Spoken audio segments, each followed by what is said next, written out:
আমি দেখেছি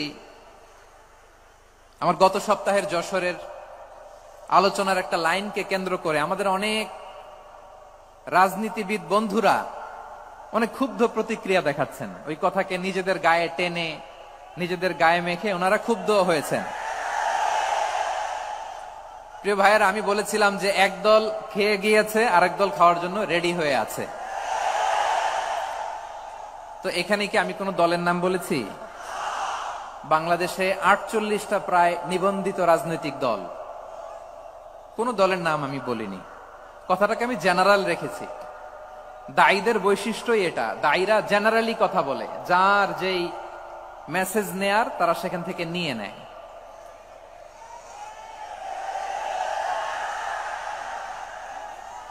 তো কোন দল এটা নিয়ে কোনো কথা বলল না। আপনারা এটাকে নিজের গায়ে যে মাখালেন, এটা ঠিক হয়নি। আমি বলবো যে এটা খুবই অনভিপ্রেত হয়েছে। কোন দলকে টার্গেট করে বা কোন দলের পক্ষে আমরা কখনো কথা বলি না। আমরা কোরআনের পক্ষে কথা বলি, ইসলামের পক্ষে কথা বলি, ঠিক কিনা বলেন? সো একটা জেনারেল কথাকে যদি আমার রাজনীতিবিদ বন্ধুরা নিজেদের গায়ে মাখেন, ক্ষুব্ধ প্রতিক্রিয়া জানান, এতে করে সাধারণ জনগণের কাছে একটা নেগেটিভ মেসেজ যাবে ওনাদের ব্যাপারে। এটা হোক আমরা চাই না।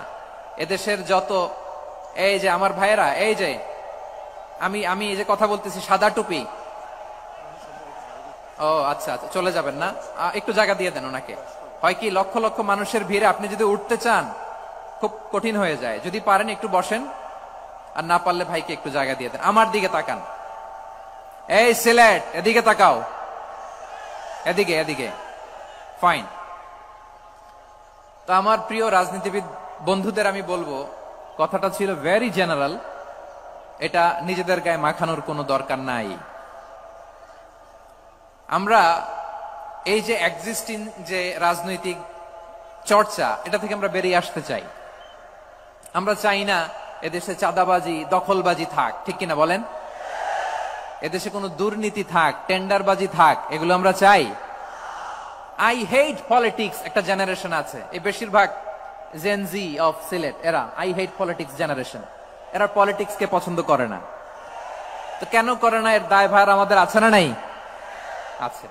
এবং আমরা দেখেছি ক্ষমতার পালাবদল যখন হয়, এক সরকার যায় আরেক সরকার আসে, তখন দুর্নীতির ফিরিস্তি আমরা জানতে পারি, এর আগে জানতে পারি না। প্রতিটা দলের ভেতরেই আমরা এই বাজে চর্চাটা দেখেছি।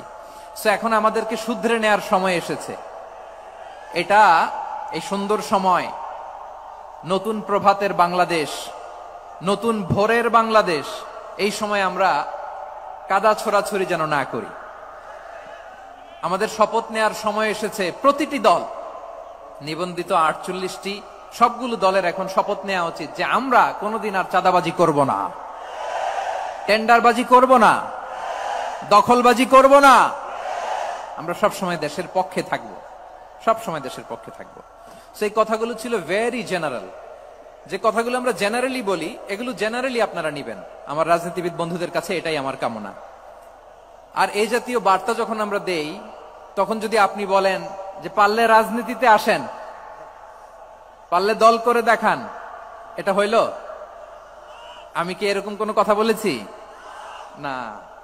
আমি একজন মুফাসসিরে কোরআন, আমি একজন আলেম, এর বাইরেও আমার সবচেয়ে বড় পরিচয় I am a citizen of Bangladesh. আমি বাংলাদেশের একজন সাধারণ নাগরিক। আমার দেশের যে কোনো সমস্যা, যে কোনো ইনকনসিস্টেন্সি, অসঙ্গতি নিয়ে মত প্রকাশের স্বাধীনতা আমার আছে না নাই?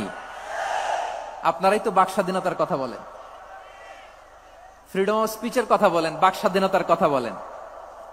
আপনারাই যদি আবার কোন মন্তব্যের কারণে বলেন যে রাজনীতির মাঠে আসেন, দল করেন, দেখি কতটুকু পারেন, এটা ঠিক হবে না। তাই প্রিয় ভাইয়ের, আসুন আমরা দল মত নির্বিশেষে কাঁধে কাঁধ মিলিয়ে সোনার বাংলাদেশ গড়ি, দুর্নীতিমুক্ত বাংলাদেশ গড়ি, যে বাংলাদেশের জন্য রক্ত দিয়েছে আবু সাইদ, যে নতুন ভোরের বাংলাদেশের জন্য রক্ত দিয়েছে মুখ ধরা, যে নতুন বাংলাদেশের জন্য রক্ত ঝরিয়েছে 24-এর যে গণ অভ্যুত্থানের প্রত্যেকটি শহীদের আওয়াজ করে বলেন ঠিক কিনা? আল্লাহ তাআলা আমার দেশকে তুমি নিরাপদ করো, শান্তিময় করো। আমরা যেন স্বাধীন, সার্বভৌম বাংলাদেশে মাথা উঁচু করে বিশ্ব দরবারে দাঁড়াতে পারে। আল্লাহ তুমি তৌফিক দান করো। আওয়াজ করে সবাই পড়ে আমিন।